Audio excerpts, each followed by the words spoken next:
Okay, so now we're live. Okay, thank you. Good morning or good afternoon, good night, according to your time zone.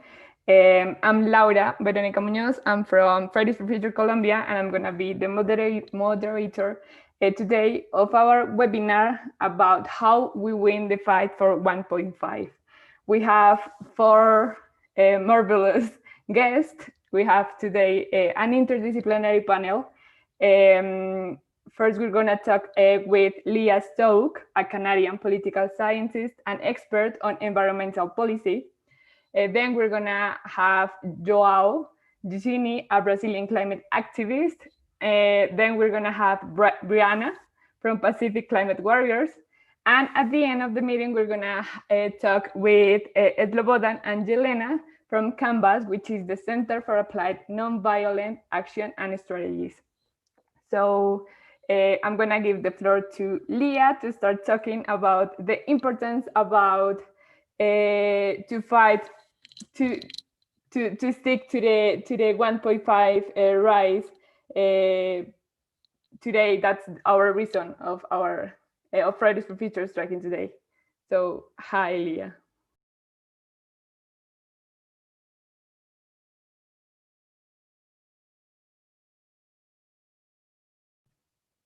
Leah, are you talking? You're muted currently. Maybe you can unmute yourself. Sorry, that does happen to everybody. There we go. It happened to me today. So thank you so much. I was worried about talking too quickly so that the translators could catch up and forgot to unmute myself. So thank you very much to everybody tuning in now and in the future all around the world. My name is Leah Stokes. I'm a professor at the University of California, Santa Barbara. As Laura introduced me, I'm originally from Canada, but I live in the United States, and I work on climate change policy and politics. So I'm going to begin with a story, which is that, I live in Santa Barbara, California. You might not know where that is. It's north of Los Angeles. If you know anything about the United States, you know that Los Angeles is a very big place geographically, right? There's a lot of cars. It's quite sprawling. And this is an image of Los Angeles. And overlaying on top of it is an image of the Thomas Fire, which was a very big fire a few years ago that burned all the way basically to my backyard in Santa Barbara. And after that fire happened in the town of Montecito, which is right next to Santa Barbara, it's basically the same place. In January, a few weeks after the fires had caused people like myself to have to evacuate our homes for weeks on end, there was an extreme precipitation event. And we know that climate change is making droughts worse, which is of course leading to more fuel load in our forests. We know it's making fires worse. And one thing you might not know is that it's also making extreme precipitation events worse, meaning there are some times when rain falls from the sky at such a crazy pace that we've never really seen before, and it can lead to flooding. And it can also lead to mudslides. Particularly when you've had a fire recently, what happens is the soil structure is not the same anymore, and the land can't hold water. And so we had half an inch of rainfall in 5 minutes in Santa Barbara. And what that meant is that the area in Montecito where there had been the fires just weeks prior, mudslides occurred, and more than 20 people died because of these mudslides. And my own community, as you can see, this is the highway. We didn't have any highway access for weeks on end while they tried to dig out this major disaster. And I'll just tell you, Montecito is one of the richest places in the world. This is where Oprah Winfrey lives. It's also where Harry and Meghan have just recently moved. Like, this is a very, very, very, very wealthy place. And this is what climate change looks like in a place like that. So I wrote about this for the New York Times, a piece called Climate Change in My Backyard. And I tried to write about how my hope is that as more people experience climate change in their daily lives, that they make those connections and that they start to fight for action. We particularly need some of these rich and influential people who, for example, live in places like Montecito to wake up and speak up on the climate crisis. Because of course, climate change is happening now. So we're talking today about the global effort to limit warming to 1.5. This is an image that has 2 degrees Celsius. So you can just imagine that the slopes are even more extreme for 1.5 degrees. But the fact is that we need to be moving so much faster than we already are, because the IPCC report from 2018, the Intergovernmental Panel on Climate Change, what they said is that if we want to limit warming to 1.5 degrees, we have to cut emissions by about half globally by 2030, by 45%. So we are not on a pathway to do that at all. As you can see here, emissions continue to rise. They're certainly not falling, and they're certainly not falling by about half by 2030. So to try to give a sense of the area that I work the most on, electricity, I came up with this concept called the narwhal curve. And there's a video that if you want to watch afterwards, it's just bit.ly/narwhal curve, and it's up on YouTube. And the basic idea is that we can look at where we are today in terms of our electricity system, how clean it is, and look at where we need to be by, let's say, 2030 or 2035. And we can basically create a line upwards, which shows us the change that's necessary every year compared to this year. And I've done this mostly for the United States, but today I'm going to show you what it looks like globally. So this is what a global narwhal curve looks like. If we start in the year 2000 and we look at the share of our electricity system globally that is clean, you can see that actually, so nuclear, many people might not know this, this is a carbon-free electricity resource. It doesn't create carbon emissions because it's not a fossil fuel, right? So what you can see is that nuclear has actually been declining globally. And while renewables have been growing globally, they're not even really making up for that decline in the nuclear share. And so we're not moving at all fast enough. And that very steep line would bring us out to the year 2035 when we could have 100% clean electricity globally. You can just see how much faster we need to be moving.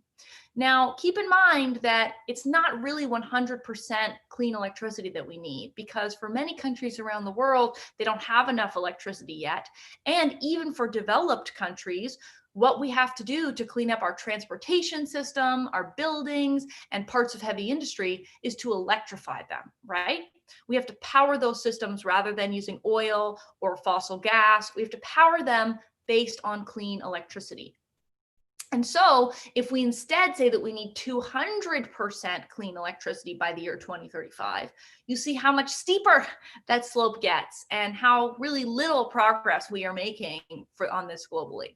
So this should give you a sense of the scale of the challenge and how far behind really we are. This is just a map globally of the electricity share from low carbon sources in 2019. And you can see that some countries, for example, Canada, parts of Northern Europe, parts of South America, and parts of Africa are making progress. But many places around the world continue to have very little of their electricity coming from clean energy sources. And remember, when you clean up the electricity system, you don't just clean up the electricity system. What you do is you create a clean energy source that can be used to drive our cars, to heat and cool our homes, to cook our food, to use our heavy industry. It actually, if we clean up the electricity system in the United States, it actually means that we can cut about 70 to 80% of all our emissions. So this is not a small slice of the problem. It really is the biggest chunk of the problem. Now, just to zoom in on the United States, and this figure is slightly out of date because it's always changing, but right now in the United States, 1 in 3 Americans live in a place that is targeting 100% clean electricity. So that's really good news. On the other hand, it's not fast enough. So a lot of these places are targeting 100% clean electricity by 2050, let's say, or 2045. And what's been so exciting about Joe Biden winning the presidency is that he campaigned very actively on a target of 100% clean electricity by 2035. And that is way faster than really anywhere in the United States is moving, apart from a few cities. So can we clean up our electricity system fast enough? Well, there's been some new research coming out. You can go to the 2035report.com and you can download this report. And it basically shows that, yes, we can clean up our electricity system fast. And not only is it doable technologically, and it can actually save people money. It may be cheaper to be fueling our electricity system based on clean electricity rather than dirty electricity. And when I say cheaper, I mean direct costs. I don't even mean all the health costs and what we call negative externalities, all the costs of creating climate change and, putting toxic air into the lungs of Black and Hispanic and Indigenous Americans, right? Those things are costs as well, but they're not direct costs. Those are externalities. And so even if we just think about direct costs, it's cheaper to power our electricity system with clean power. In terms of my own activism in my own backyard, because I know today is talking about a lot of the work that everybody is trying to do around the world. One happy news that I can share from Santa Barbara is that there has been an oil development planned here for several years that myself and many of my students have been working to try to stop. And actually the day before the election, the last oil company that was proposing to build this project pulled out. And so this project is no longer going forward. And I'm sure all of you have seen in your own work that activism works, that we are able to stop fossil fuel projects if we show up and protest them. The last thing I'll mention in my own life is these funny things. And if we could do Q&A, I would ask you, what do you think these are? Well, they are an induction stove and an electric heat pump. And one thing that I'm working on in my own life and want to work on more broadly and through a campaign is trying to get people to electrify their homes, because you may not realize that a lot of homes in the United States, but in many countries, have fossil gas in them, what we often call natural gas. This is a fossil fuel, and we have to electrify our homes in order to get off this fossil fuel. So if you use a gas stove, that's actually very bad for your own health and the health of everybody living in your family because of the indoor air pollution. And it's also very bad for climate change because it's a fossil fuel. And so in the United States, there's a lot of work that has to be done to electrify homes. And one thing I'm doing is electrifying my own home. If you want to know about how climate change is happening in real time and you want some fact sheets, if you want to make connections between heat waves, flooding, or wildfires, we have made these fact sheets. There are also some from sciline.org/quickfacts, and they can allow you to kind of speak to different audiences to talk about how climate change is happening now. Because a lot of people believe that you can't say that a specific hurricane or a specific fire or a specific extreme precipitation event is linked to climate change. And that is not true. The science is out there that we can link specific events to climate change. And it's really important in our activism to be doing that in real time so that people understand that climate change is happening now, that it's not just something for the future, and that they're already paying the costs and impacts. And that isn't just happening in, for example, small island nations or developing countries. It's also happening in rich developed countries, and that it's affecting all of us. So thanks very much. If you're interested in following my work, I have a podcast called A Matter of Degrees, and I'm in these books. And of course, I'm always active on Twitter. And, to all the young people out there striking every Friday during a terrible pandemic, keep up the fight. Your work really is going to make a difference. And, the fight for climate change is long. So even if it's a tough time right now, keep up the fight. Thank you, Leah. Just like a quick reminder that I forgot at the beginning, we're gonna have at the end a Q&A section, so you can write your questions or comments in the chat. And if you need translation, we can send the Zoom link, so you can join to the Zoom room.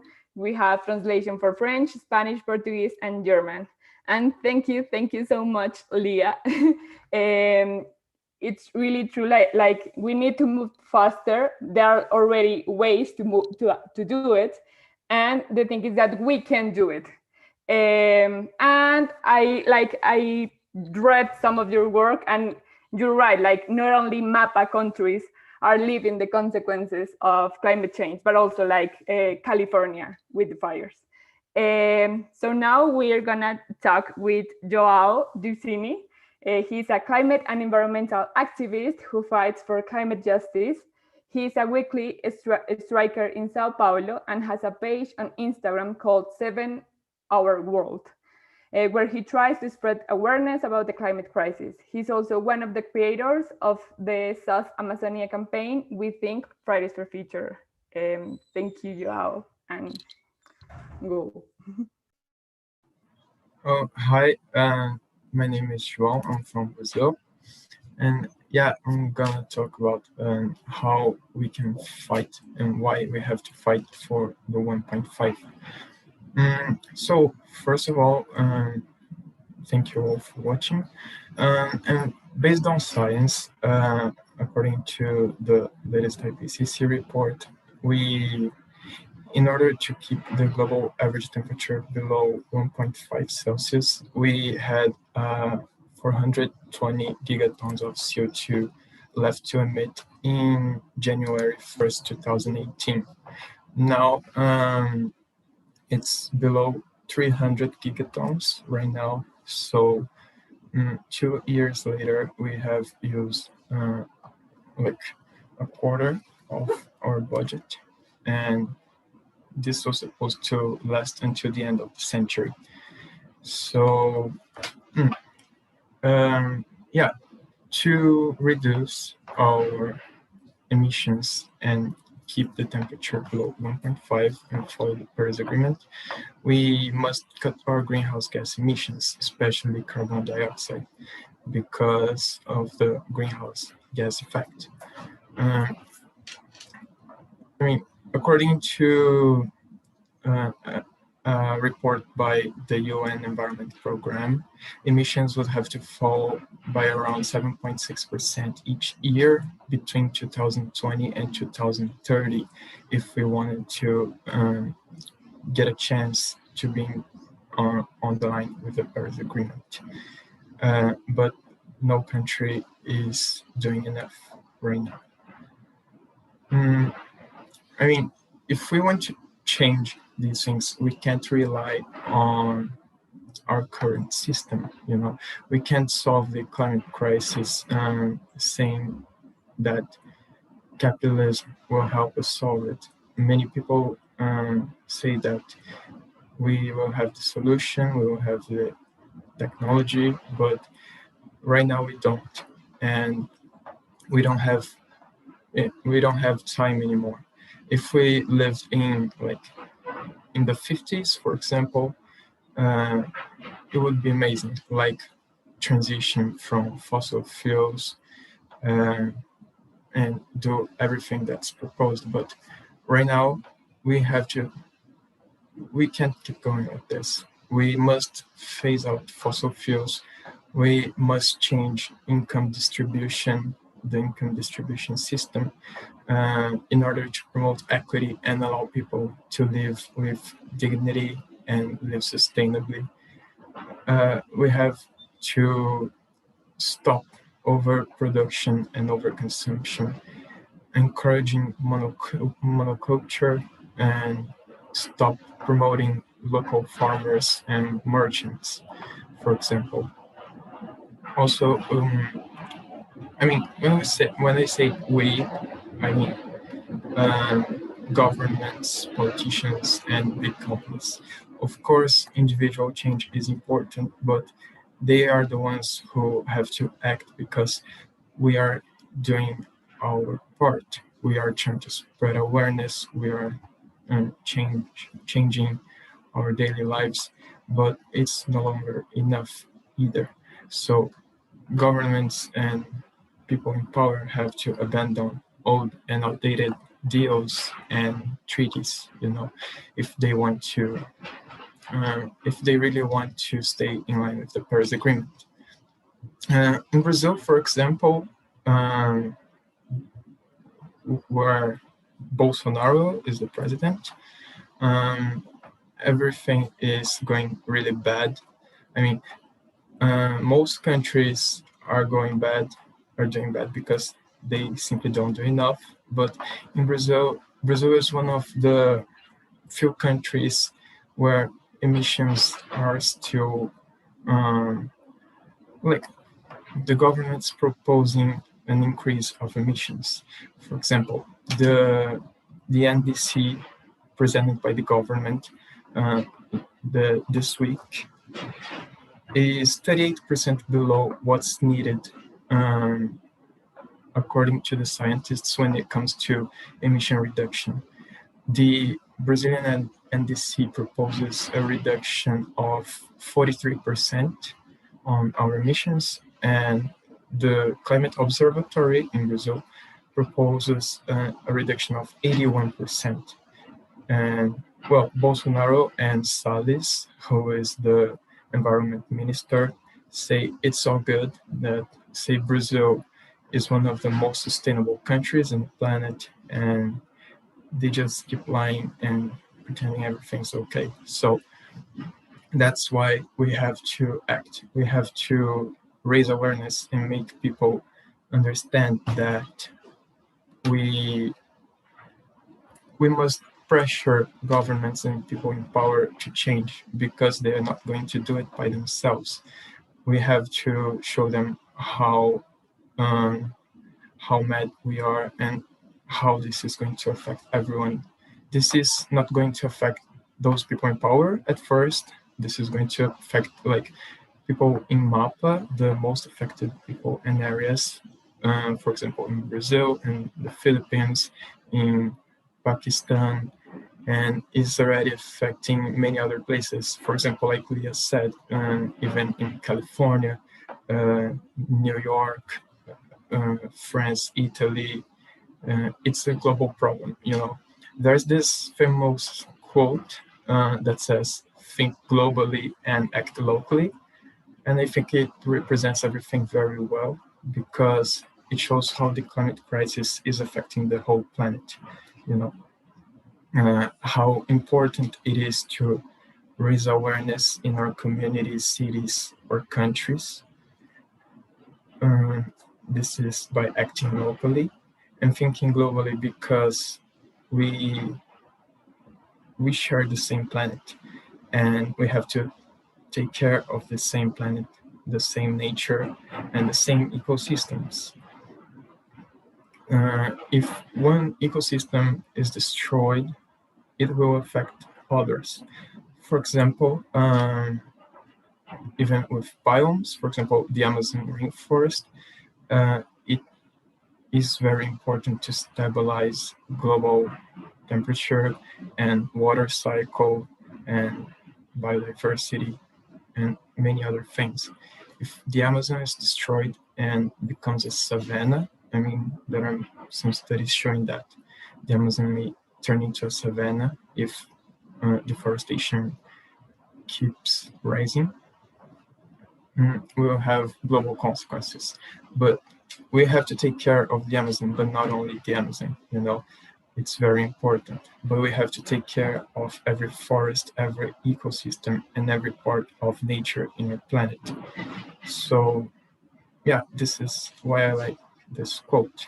We can raise awareness striking, or doing actions, projections, or whatever people think they want to do in order to spread awareness about the climate crisis and make people act. Because if we put pressure on politicians, I mean, we can use democracy, right? If people are aware of the climate crisis and decide they won't vote on politicians who don't talk about the climate crisis, they will have to start doing it. And more than talk about it, they will have to start acting. They'll have to make this is going to have their priority, and they cannot pretend they care anymore, because people are getting aware of it. People are getting aware that they don't care about it. They just care about their money and themselves, and especially people in MAPA who are already being affected by it.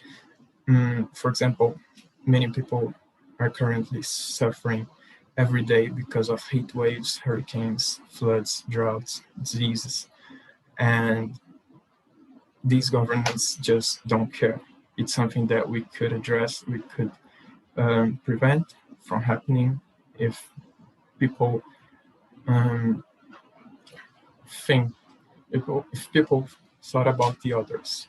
So yeah, we must put pressure and learn, study, and understand how bad the climate emergency is. Thank you. Thank you, Joao. I want to add something really quick since I'm from Colombia. Actually, Brazil and Colombia, I don't know if you know, but we're neighbors. And like you all know that the climate youth movement is demanding today the big, like to have more ambitious climate goals in order to stick the rising to 1.5 degrees.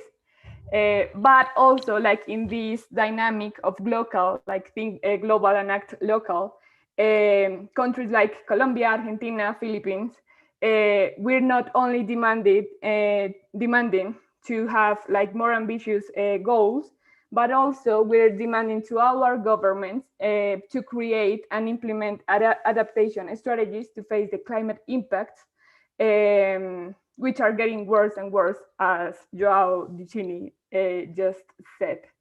Now we're moving to Brianna.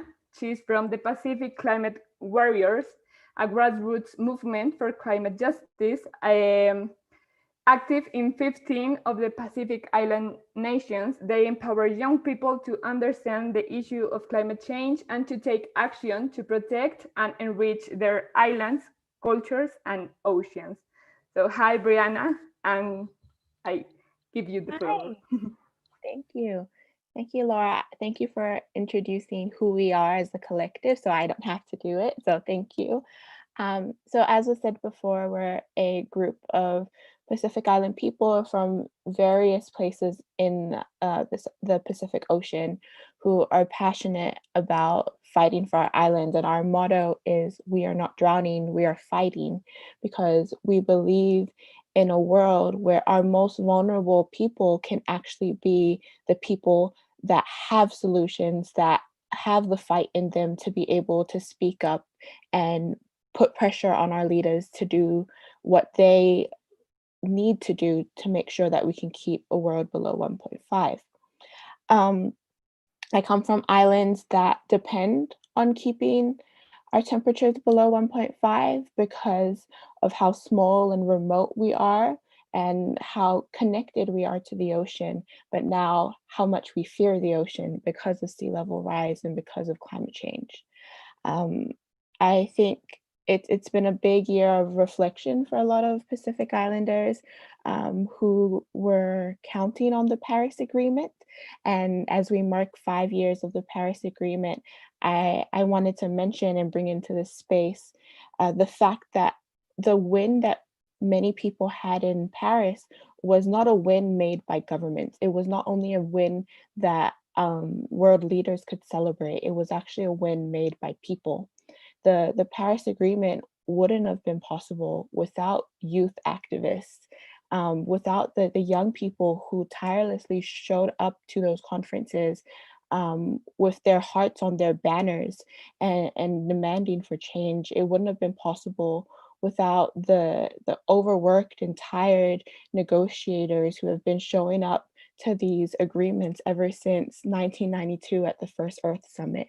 And so I think even though we can be a little bit pessimistic about the state of the environment and the state of the planet right now, I think it's important to remember our wins and to remember when a win of ours as youth climate activists and as people who believe in movements, sometimes these are packaged as wins that were made by governments, but they were actually ours because we know historically governments don't move unless people put pressure on them.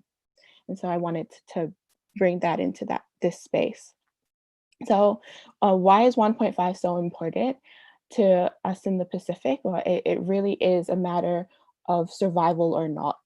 And something that I had a conversation about this week was with someone from Tonga who I never met. So Tonga is another island in the Pacific, and I'm from the island of Samoa.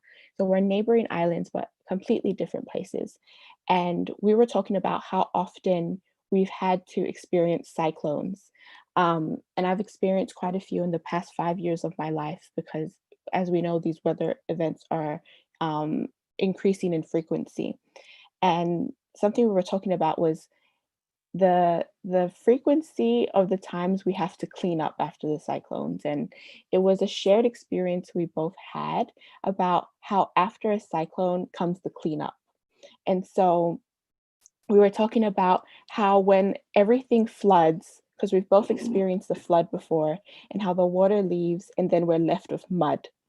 And this wasn't even something I'd ever talked to this man about. I've never met this man before, but we lived the same climate reality. We knew the smell of the mud. We knew how thick it gets and how hard it is to dig it up and throw it outside of our houses. And it was something that we connected with, but it was something that we also mourned, that as young Pacific Islanders, instead of living a childhood or living a youth where we could just be having fun, be doing the things that average young people would do, our realities were so immersed in our climate reality, and the fact that instead of being out on the park having a picnic or playing a game of volleyball, we were inside our houses cleaning up the rubble of the cyclone that had left us the night before. And so that is something that pushes, I know, many young activists into this space and into this fight, is for the fact that many of our childhoods were taken away from us because we are so passionate about making sure that our children have childhoods beyond this crisis. And so that's where my passion comes from, and where my why comes from. And I encourage all youth activists and activists of all ages to remember their why, and the fact that we may be so far away in physical distance, right? And even more so than ever with COVID. The fight for climate is the fight for our homes. It's the fight for that feeling of when you've had a long day and you get to come home and you get to see your parents, or you get to see your family, your friends, or to see your kids, and that warmth you feel inside of being like, yes, I'm safe, I'm here, I'm home. That feeling has been denied and been taken by many systems that have taken things from us, including the systems that feed climate change. And they have taken that feeling from many young people and many people who are most affected by climate change around the world, as we heard earlier, from people in California, from people in Philippines, and then from people from island homes like mine who have to spend their Saturday mornings cleaning up mud. And so, yes, that's why I'm very grateful to be here. I'm very grateful to be in a space with people who think alike and want to fight for our future. Thank you. Thank you, Brianna. We had some questions specifically for you. You already answered like the most of them, but I'm gonna give you like another one, and it's were there for you noticeable changes in the past 2 years looking at politics, public disclosure, and policy? And the last one, like to end this space of this part of the conversation, what still needs to change and how can we win this fight? Sorry, Laura, do you mind just repeating the first question? The first one is, were there for you noticeable changes in the past 2 years looking at politics, public disclosure, and policy? Okay, thank you. The noticeable change for me has been within the climate movement, the advocacy and the activism movement. I feel like the Fridays for Future and the strikes for future have been something that have pushed this movement to what it is today. I don't think I've ever seen the conversation as lively, and it might be because of the time we're in, where urgency is closer than ever, but I also believe it's because of our young people. And so I admire that about for policy and for the public arena. I feel like there has been change in mindsets, and the big one to think about is even people believing in climate change. Because a few years ago, when I was first starting out as a child advocate for the environment, some political leaders didn't believe in climate change, or some still don't. And so just having this conversation be as lively as it is within just not only movements, but within government is a good thing. But as was said earlier, it's not as fast as we need it to be. The goals aren't as ambitious. They aren't as law binding, and they're not happening as fast as we need it to be. The switch to renewables isn't happening as fast. The commitment by leaders aren't happening as fast. So there's been some changes, but not at the rate we need it to be. Okay, thank you, Brianna. And I just want to say that I love your slogan, "We are not drowning, we are fighting," because I want to bring something up about my country and Latin American and MAPA countries in general, and is that we've been fighting for decades. The climate movement is kind of new, but indigenous people, rural communities, Afro descendants in our countries have been fighting for decades, and finally, at least it's gonna start, it's starting to change something. So now, just a quick reminder, if you have questions, you can write it on the chat and the comments below. Now we're going to a Canvas presentation with Slobodan. And I'm just gonna give you a quick summary of what is Canvas. Canvas is the Center for Applied Nonviolent Action and Strategies. It's a non-profit, non-governmental education institution focused on the use of non-violent conflict. It is based in Serbia, and it was founded in 2004 by Serja Popovic and Slobodan, that is here with us today. Both of them were former members and founders of the Serbian youth resistance movement Otpor, which supported the overthrow of the Serbian dictator in 2000. And that's it. I think that if you want to add something or correct me in something, please do it. And already said so much, so thanks for that intro. Well, I'm very honored to be here with you guys, and even though it says over here Serja Popovic, my name is Slobodan Đinović. Serja unfortunately could not be with us tonight, and so I joined for him.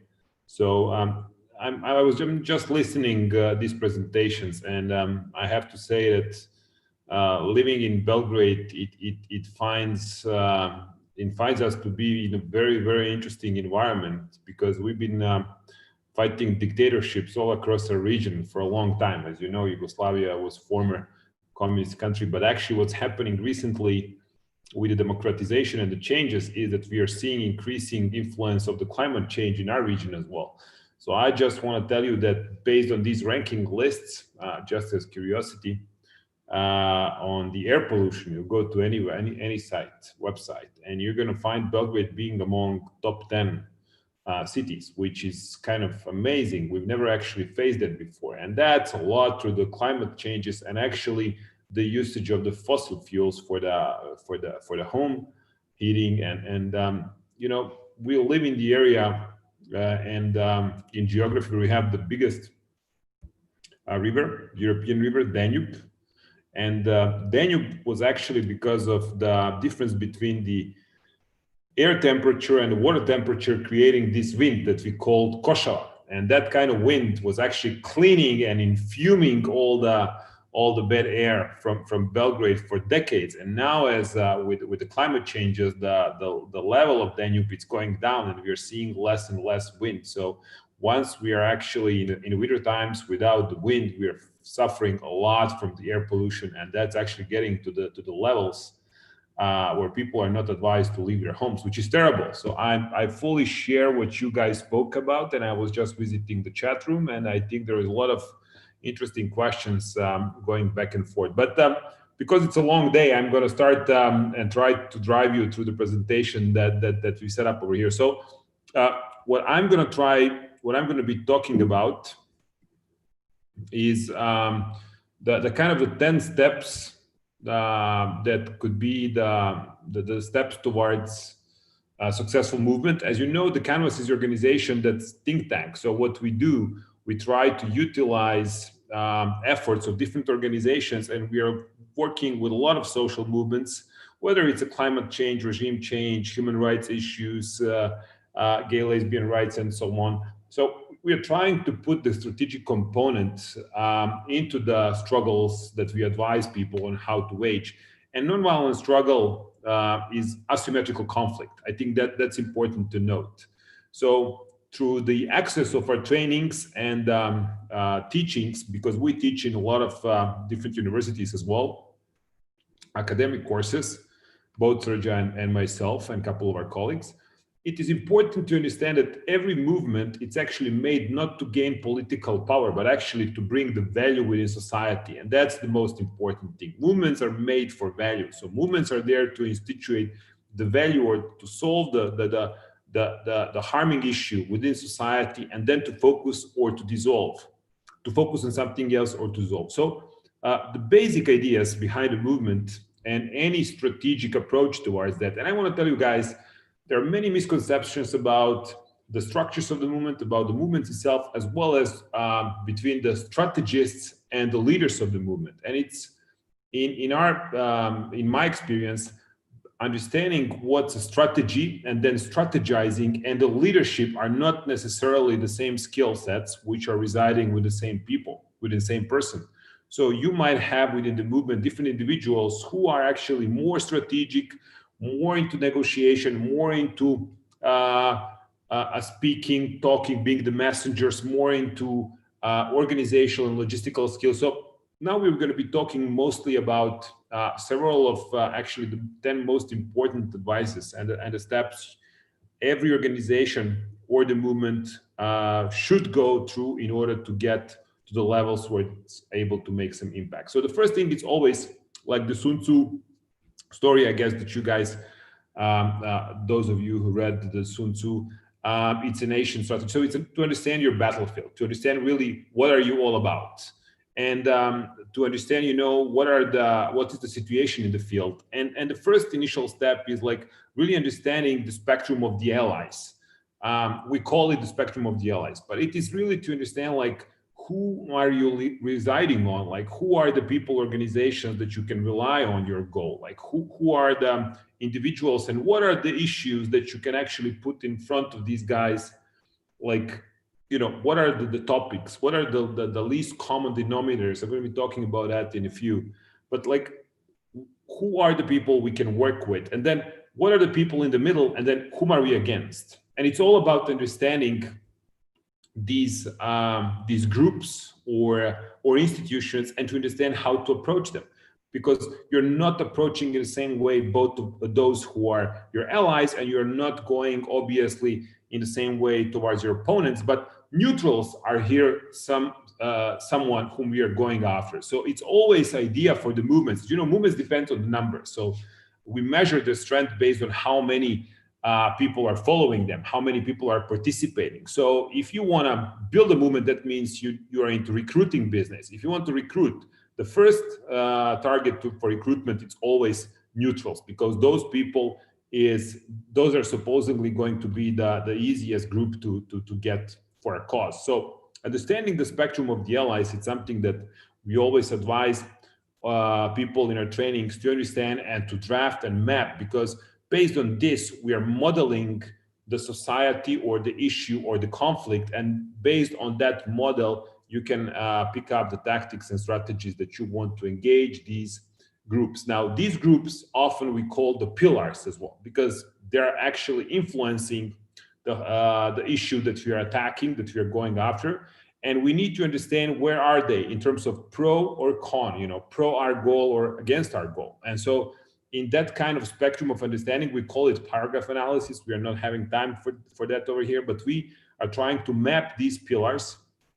And these pillars should actually give us understanding like whom of those we want to attack. Because, you know, the theory of power always teaches us that no monolithic structures exist in a war, that it's very rarely that today almost all societies depend on pluralistic model which basically involves a lot of stakeholders. And you can actually find many of those in the spectrum of the allies, and some others, many non-state stakeholders, maybe international community. And so all of those are interacting between themselves. And those kind of trends, how do they react to the certain things or problems or crises, is what movements should be interested in, into learning how to approach them and how to learn what to expect after that approach or tactic towards these movements are done. So step number 2, or I would say maybe even sometimes step number 1, it's to put the proposition, to actually find your vision, and out of that vision to try to build a unity. There are 3 key principles for the successful nonviolent movements, guys, and this is the unity, planning, and nonviolent discipline. So the unity, or horizontal negotiation in some academic institution they would call it, is directly a result of vision of tomorrow proposition. Like, what is it that we want to achieve? Like, what is it basically that we want to score? And that vision, it's a long-term goal. And when I said the movements are made for the values, I meant that vision, it's supposedly going to change our society into the better society, into better understanding of our problems and addressing the problems. And very often this vision is a long-term goal that many of the movements who perceive their visions, they never actually live enough to make it true, but they do actually initiate all sorts of processes within society, which in the end, at some point, do tack the vision in the first place put on the table. So now the vision is also the platform based on which we are recruiting people.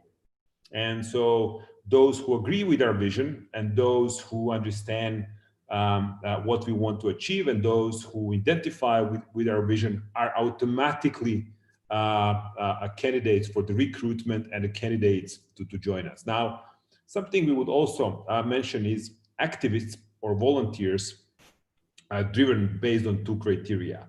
It's enthusiasm versus fear. And so this vision, it's in the job of stimulating the enthusiasm. It is basically meant for the activists or for the people to get more willing to help and engage. And as you know, volunteers can actually commit X amount of time for a goal, for a movement. You cannot expect them to be full-time, to act as a full-time employees. As a movement depend on many people. So that vision very much helps in movement going over the hurdles of growing from one step to another in terms of the numbers and recruitment. Once you have a vision and once you have a goal, then you need to design your strategy. So what is the strategy, guys? Well, that's the totality of all the means, everything you do in order to accomplish your vision, in order to accomplish your goal. And based on how these goals are divided in terms of whether they are like immediate, midterm, or long-term, you can actually divide strategy into general strategy, which is something that we can expect to last for a number of years, decades, like in Serbia before 2000, when we were actually, you mentioned just when we formed the movement that was going against Slobodan Milosevic, we never expected that we were going to get rid of him in about 3 years. We thought it's going to take us like decades. And so we built the general strategy that we thought would actually get us there, but we anticipated it's going to last much more. So it was about the change of the system of the values in our society. And then the strategic goal was immediate elections. We thought, like, we go to elections like you guys just had in the US, and you say, like, in the elections we are going to get and win the conditions to address some climate issues in the US that previous government, for example, or president did not want to.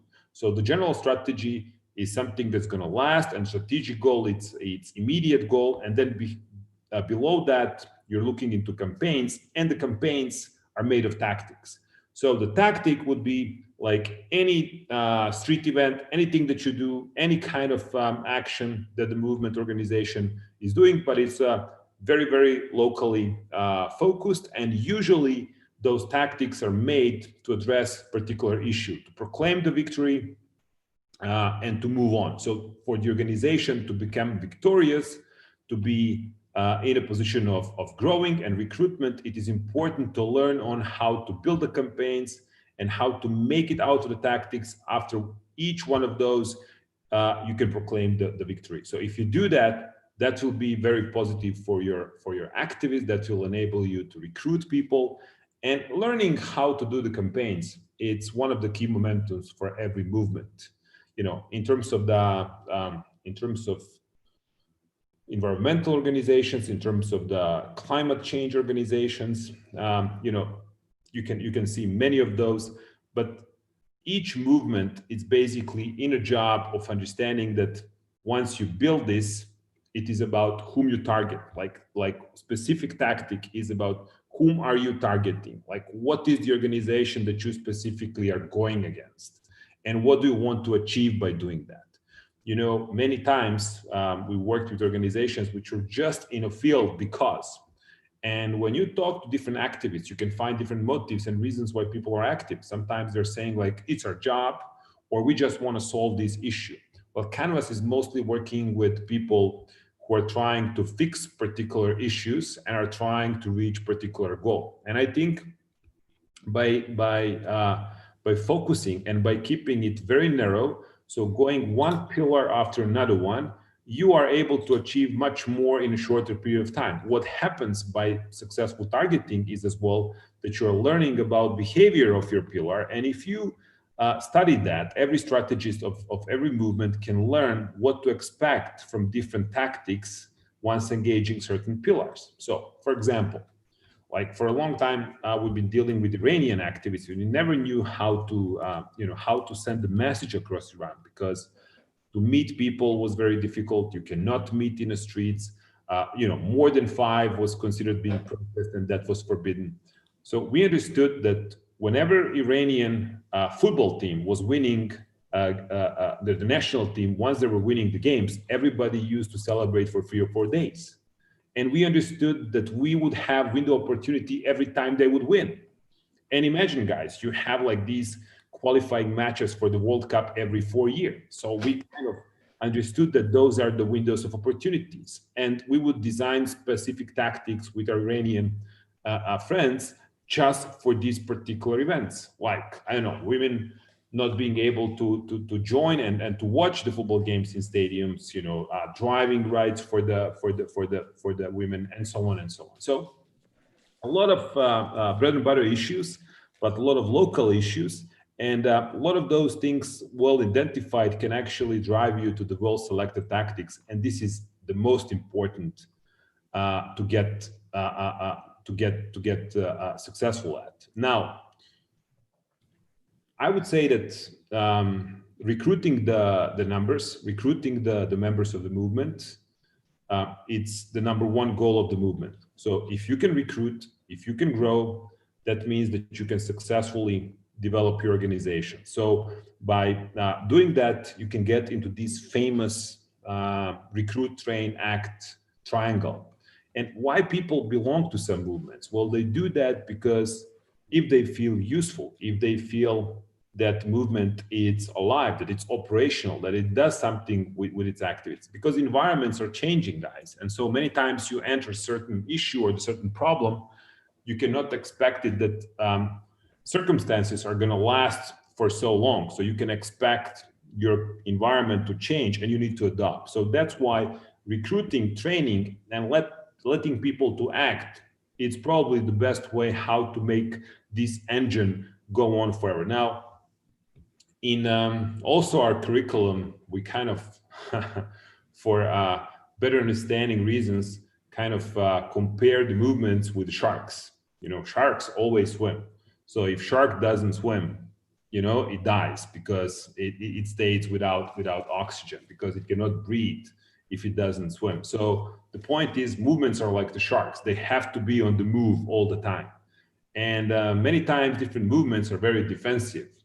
Our kind of curriculum and our experience is telling us that if you want to win, you have to take the offense. By taking the offense, you can expect that some of these tactics are going to go through and that your campaigns and everything that you do can actually get to the successful point. Now, lately, Canvas is doing a lot about negotiation, because This triangle represents a lot of horizontal negotiation. Horizontal negotiation is a coalition building. It is basically recruitment of the people and making them information to act on behalf of your movement.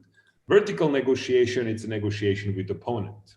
And many times this vertical negotiation, it's only about communicating, sending the message to your opponent. So that's how you negotiate very often. So this triangle, once the movement can actually achieve momentum, where whatever you do, whatever tactic, whatever campaign you design, as a result, if you get more people joining the movement, that means that the movement is on a good path. And the movements usually start very slow. They start with very few people. They go into linear phase of recruitment and then the exponential, and they're peaking. From that peak, they go definitely down. Maybe they die off. Maybe they actually pick up again. That depends on the environment and the stage of the issues they're involved in. But this is one of the main concepts that we use. Now, building a discipline, it's important. And why is nonviolent discipline so key? Well, nonviolent discipline is again about your potentials for recruitment. I explained that nonviolent struggle is asymmetrical conflict. That means that you are facing the adversary very often, which has resources, human, material. It has other 4 sources of power, like knowledge, skills, ability to impose the sanctions, intangible factors. So what you're trying to do, you're trying to get the numbers on the other side. You're trying to use specific tactics and methods to win your issue and to impose that new value that you're asking for. But by trying to do that, we said you're recruiting. If you want to recruit, you have to be able to recruit as many as possible. So if you do the violent acts, then you're limiting yourself only to those people who are ready to accept violent acts and to participate in those. By being non-violent, your potential for recruitment, it's widening up. You can get elder people, girls, little boys, whomever. But that means that your capacity for recruitment is strong. Now, on the other side, nonviolent discipline, it's not making movement take the negative impacts from the demolitions, from different kind of stuff which are not appealing to the people to whom we want to send the message. So this nonviolent discipline, as well with the unity, as well with well planning, is something that's a key for the success. Very often movements do depend a lot on who's messenger, like what kind of message you send. It's important. The messenger, it's even more important than the message itself. And in some books, you can find this famous saying, if you repeat the same message enough number of times, people will tend to believe. So the question is, like, can we send the same message through so many different messengers that we overwhelm the media sphere? In our movement, we used to come to the point where we understood that if we come up with a good and appealing symbol, and our symbol was right hand clenched fist, just to give you the idea, the left one was a sign of Milosevic's party. It was the Yugoslav Communist Party. So we deliberately took the right one. It's not that we were actually politically or ideologically oriented. No, not, of course not. But we just wanted to separate ourselves from the ongoing mainstream politics in Serbia. So our symbol was so strong that we actually could communicate to people by just displaying that symbol, and that was so powerful that everyone carrying on our symbol on its T-shirt or the badges or the pickles would immediately become our spokesperson.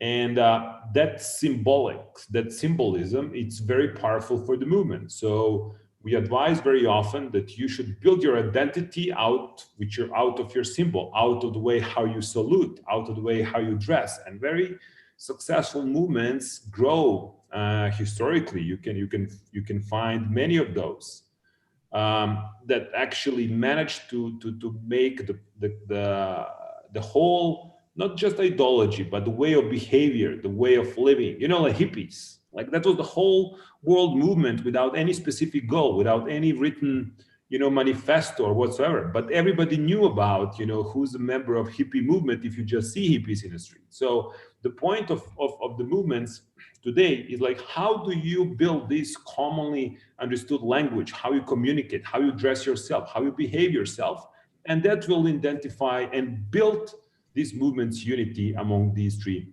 key elements. Creativity, the ability to be innovative.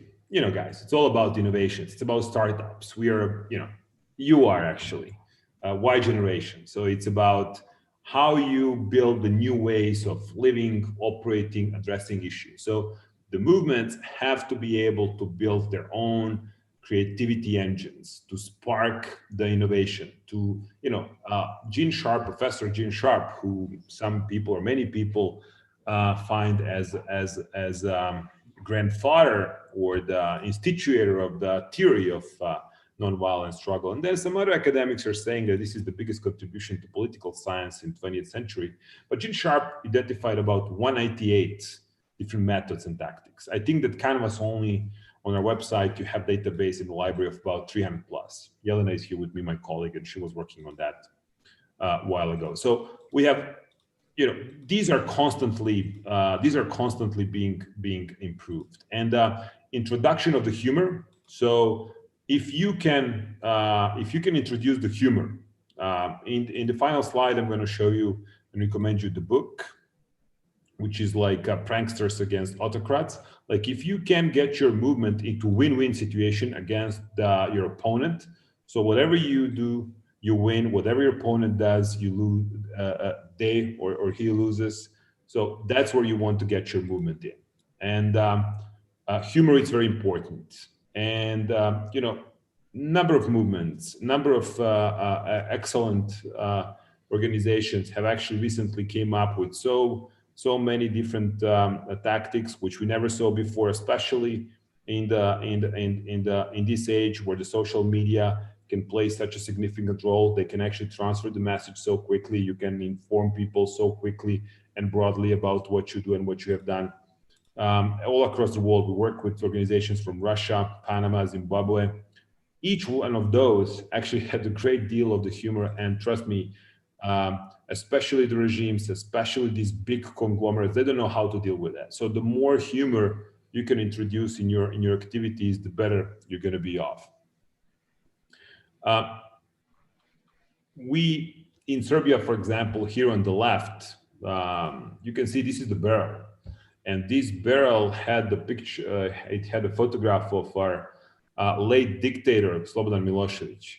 So yeah, it's not that every Serbs are named Slobodan, as my name is, but Milosevic was one of the bad guys. And so what we've done over here, we just put the barrels all around a country, downtown, big cities, and we called people to hit him with a bat and to put a dime, to pay for it.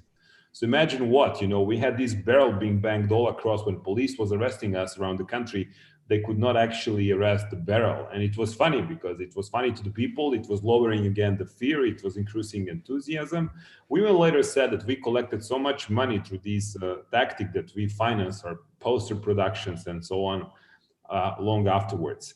On the right side, you can see this is the one from Russia, from Siberia, where the local government actually prohibited any kind of public protest. So what the activists have done, they actually had a toys protesting, and you cannot get out and arrest the toys. So it was something that was making a lot of fun out of the local governments, and it was making a lot of sparks and a lot of followers on the social media. So these are some of the examples. The number 10 advice is, and I'm gonna be finishing soon and opening up something for discussion, is try to finish what you guys started. That's always the difficult momentum. The movements are the weakest in the very beginning because they depend on only few people. And if you're, for example, operating not in countries like US, Latin America, but if you're facing a harsh environment, like, I don't know, something somewhere Southeast Asia, for example, where Canvas has a project, like like Africa, like Zimbabwe these days, or Eastern Europe. You know, when you are facing very harsh opponent like you know, KGB or these militant radical religious units like in Iran, you know, making your job being finished and make it to transit into long and sustainable victory and the new value that you have introduced that I mentioned before is the key issue, because many movements fail in finishing that kind of the stage where they actually can say, like, what we've been trying to do, we have longer sustainability of the objectives that were part of our vision. So in many countries, especially in our part of the world, you could say these days, yes, we had democratic transitions in the late 90s, beginning of 2000s, and now we have slide back. But guess what? You know, when it comes to the regime change, not so much about the climate issues, the only long-term value in those societies, based on even Farid Zakaria and these guys, and I can tell you from our personal experience, are free and fair elections. So these electoral processes are the key aspects of it. But the movements in the issues which are in relation to the environment, I think it is about the legislation, it is about transition of this legislation that you can impact, that you supposedly changed and fought for. So it is how to make it really not to deteriorate after a while. And for that, you can either say that movements could transform into the watchdogs, or you can actually say that the movements can take even more active role in kind of different forms. Some of those actually join even some governmental bodies for oversteering the issues. But second, the most important moment is after you score your victory, it's how to make it sustainable. And by saying that, I can recommend two books, like, you know, for much more than I've just presented in these several slides. The one is Blueprint for Revolution. The second one is Prankster Against Autocrats. The second one is actually just published lately. And you can find a lot of these real examples, but just go to the Canvas website, www.canvasopedia.org, and you can find and download for free our core curriculum, where we actually have 50 key points, and then also several other booklets that we have produced, and as well with the videos and so on. So the point is that being strategic, understanding these three key principles like unity, planning, nonviolent discipline, understanding that you're facing the complex problem that depends on a lot of institutions. If you recognize the pillars among them. By the way, I didn't mention that the pillars are made of people, guys, and people are made of loyalty. So you just want to see how to win over those loyalties to work for you and to win on your side. And so how to recruit more. And if you keep recruiting and make these triangle, recruitment, training, and acting, make movement to identify itself easily, symbols, you know, way to salute, way to behave. If you actually are able to impose the humor and surf on the humorous tactics and actions, then the movements probably are going to be just fine, and you're going to be able to grow. So I think, and I hope that I managed with the time that was given. I actually did a bit faster. I guess that was a bit tough for the translators, but nevertheless, here I am for any questions or anything that I can answer to. I'm here for you guys. Thank you, Slobodan. So I think that we can start like a brief and quick conversation because we don't have that much time. Again, if you have any questions, like the people who are seeing who are watching this conversation, you can leave some questions and we will answer them. But to start, I would like to ask Brianna and Joao, like, what differences have you seen regarding activism from the global north and the global south? Because it's pretty different, some dynamics. Slobodan gave us 10 basic and pretty important steps, but I think that in the like in the practice, it can change a bit from the country to country. So I just want to know, like, what difference have you seen in terms of striking, manifesting, talking to politicians, and like what kind of challenges have you faced? I don't know who wants to start.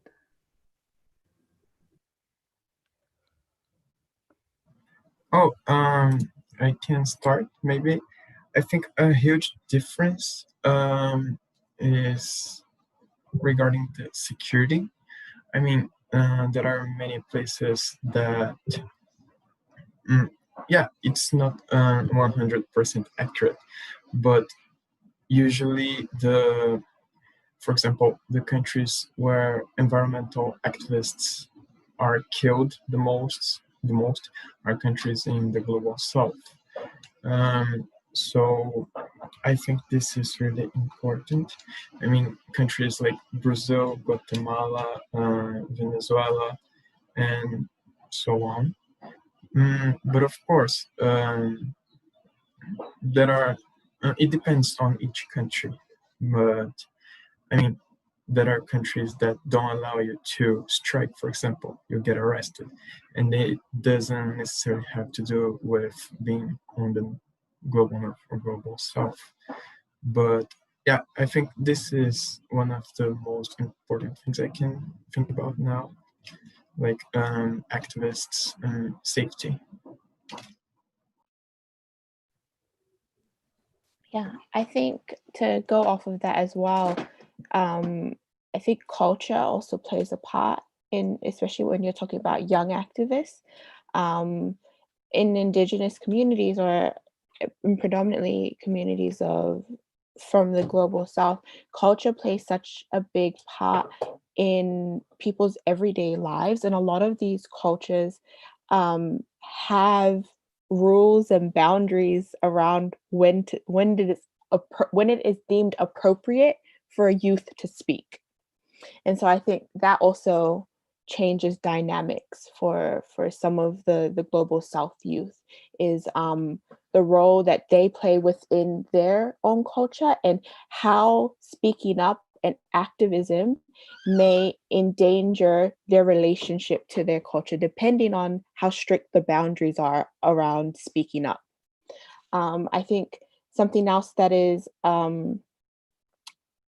different is our ties to community, because with culture comes responsibility, but also comes this great connection to something bigger than yourself. So in the Pacific, there's no such thing as I or an individual. We actually live collective lives. And I know that this to be true of many indigenous communities, is that you don't live a life for yourself, you live a life for your village. And so this can be a positive in the movement, where when you show up to a space or when you show up for a purpose, you're not just showing up alone, but you're supported by an entire village. And then for smaller communities, especially in the Pacific Islands, something that's different is proximity to power. Whereas the population for my island is 190,000. I know where my prime minister lives. I see him at the supermarket. And so that access to politicians and access to leaders also differs in the global south with smaller communities. Yeah, yes, like it's very sad that Leah had to leave, because I really like to study about the communication and climate change. And one of the things that I have found is that when you talk about climate change in like rich countries, like Leah was saying in her presentation, like there are some people that still don't believe in climate change. But like in countries like us, in Brazil, Colombia, and the Pacific Islands, you cannot deny that the climate change is here, because you can see it every day on the news. So that's like a quick comment that I wanted to give. And now I want like to link the South Amazonia campaign with what Slobodan said to us. Like Joao, what, like, I want to know more about the campaign. what kind of like steps have you applied that Canvas shared with us? Sorry, about the SOS Amazonia? Yeah, I want to know more about the campaign, and like how did you build the campaign, and how it's related this strategy sorry, with the 10 steps that Slobodan shared with us. Oh, well, the SOS Amazonia campaign was created mostly because of the pandemic, because the indigenous people were being affected the most, especially in Brazil, because the government don't really care about them or people in general, but their health system had collapsed, and they were really in danger, and the virus is spreading at impressive heights. So we decided to help, and yeah, raising money to help them with whatever they wanted. We talked to a lot of representatives from the Amazon rainforest and different cities, also people from organizations, and they told us what they needed, how we could help, and yeah, then we made a plan to decide where we were investing the money we raised, and so on. But yeah, I think that's it. If you can have more information in sosamazonia.fund/en, that's our website.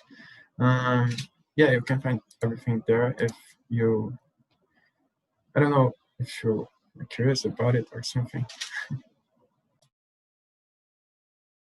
Okay, and one last question that goes to Slobodan, and it's what kind of changes of this manifestation strategy and like template that you have, or basic template, could change in the future, like with the technology and with the old communications changes that has been occurring? Well, yes, that's a very good question, because lately, the first kind of involvement of technology that I've seen was in Belarus back in 2006, where you have the chains of the SMSs, activists being invited to get out to the streets. But lately we are coming to a term that's called couch activists. Couch activists are pretty much people sitting in their homes and just watching the TV and neglecting what they're seeing. Or you have these clicktivists, right? Like people who are just clicking and signing the online petitions and so on. So the point is that we still need live people. You need live activists to work on your behalf, and you want to find a way how to recruit them. So the Occupy, for example, was a great example of the movement that has been endorsing only one tactic, which was physical occupation of the space. And they have these endless debates online where everybody could participate and was called to take a part in deciding and making decisions and voting. The movements are not about voting, endless debating, and so on. Movements are about actions. It's about what do you really do. So we should take the technology as an advantage in terms of faster communication, ability to reach wider numbers of the people, but also we should not mix it with struggle arena at all. So it is still pretty much everyday environment, like the streets, like the potential spots, specific spots that we need to be physically at, and we need to work with the people and see how to physically engage them to contribute. So I think technology is good. It's giving us, for example, like in terms of evidences and just, we're talking about the climate stuff, but these just pictures of the Amazon. I have to tell you, I'm living in Serbia, central, Eastern Europe. So everybody over here were amazed by the fires and everything that was going on around the Amazon forest. So that's what technology actually gave us, as the ability. And I think we should use it as such. We should not actually try to build the movements on our technology, because I'm not sure how much, I'm not saying that I'm against it, but I'm just saying, like, by trying to do everything online, by actually online petitioning and so on, it is just one of the tactics. It is not the movement itself, and we should not mix it for that. Okay, thank you, Slobodan. I think that's it. I don't know if Brianna, Joao, or Slobodan wants to give like a quick message regarding like our title webinar, that is how we win the fight for 1.5. Like a final message to the people who is watching and who are gonna watch this webinar. I don't know who wants to go. Well, I would just agree with Joao, who said, like, act locally, think globally. I think that's a great one. And I applaud you for that one. We are using it for us. So I think if we start from our local issues, we'll actually have a global impact. So that would be mine. Sorry, Joao, for taking it from you, but I just want to say that's the one I like. I took it from someone else too, so all right.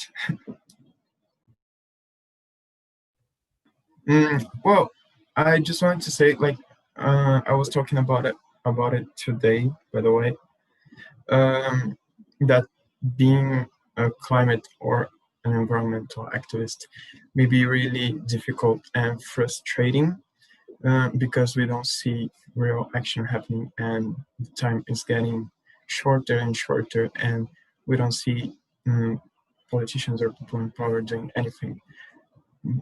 It may make us feel bad, hopeless, and, well, whatever bad feeling we might have. But this is all right, you know. We have the right to feel like this, but we can't give up. We have to keep pressuring them and understand that we only need one day and one of those people to wake up and understand how serious the climate crisis is.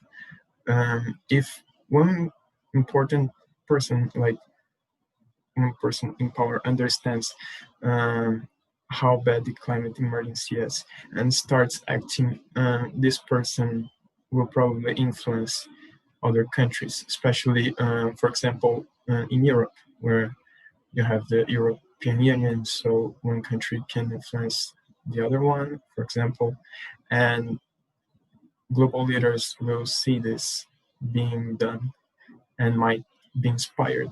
So it really is hard, but we still have time according to the science. So we have to fight while we still have time, and we still have a chance to change things. So yeah, don't give up, and yeah. Thank you. I agree with everything that's been said.